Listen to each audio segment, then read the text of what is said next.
story about a security guard has been on my mind on paper for many years. I started talking a lot with Eddie Claver, who is the co-writer of the film and also the director of photography. And Eddie was developing his own short films, and he also had a lot of small stories around the building, mainly with a domestic worker.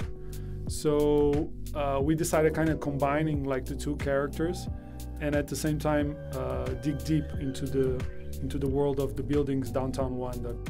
This world was very known to me and Eddie, so we decided to start working not only on the security guard and Zezinha, which is the housemaid, but also having the building being a main character. While we're developing other projects, we are writing this one for almost a year and a half, 2 years. And then we had this opportunity to do a small short film for the Rotterdam Film Festival. This year, 2020, is our 10-year anniversary, and we wanted to have like a first fiction film. Also, as a collective, it was important for us to start working now together. So we did this air conditioner first.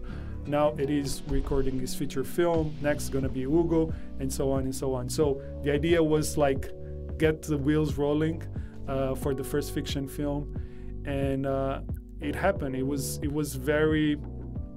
12-day shoot. We decided to shoot in that building, not only because it had like the great views of the city downtown, but also because the people in the building, they welcome us, they work with us on the shoot. Some of them were actors, some of them were part of the crew. So all of that was like the perfect combination for us to shoot the film.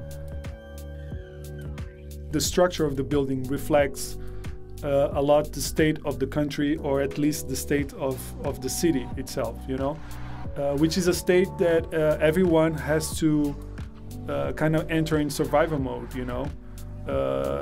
Water, electricity, everyone finds their own way to get that into their house. They don't rely on state.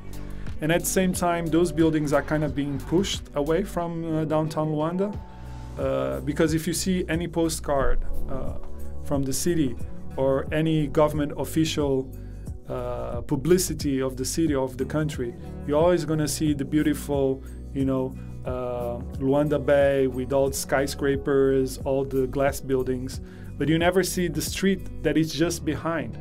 And that was interesting for us, because the street that we shot is just behind the postcard picture. And a lot of people don't know, like, what part of the Luanda is that? Is that like an old part? No, that's like right in the middle of downtown. Matacedo is part of a larger group, is a war veteran.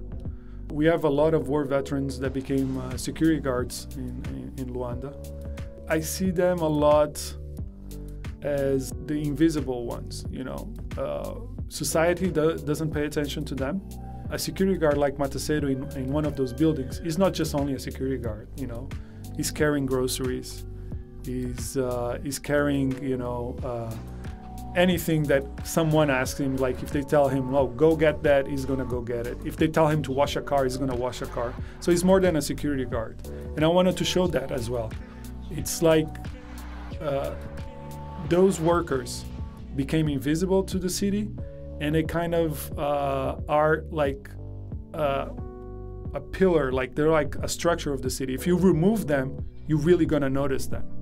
The three of them kind of represent, for me, like the three ways I see the citizens of Luanda reacting to the country, to the state, to our daily lives, you know. Kafushi is a photographer, a street photographer, a very important artist that I decided to be part of the production. And he's someone that has been inspiring me for like almost 2-3 years. What he brings to his photography, it's what you see in the beginning of the film, in the credits, was something that I felt like he's trying to say with his photography, something that I wanted to say with this film as well. He was like one of our main sources of inspiration in terms of like how we're gonna tell this story with images, yeah.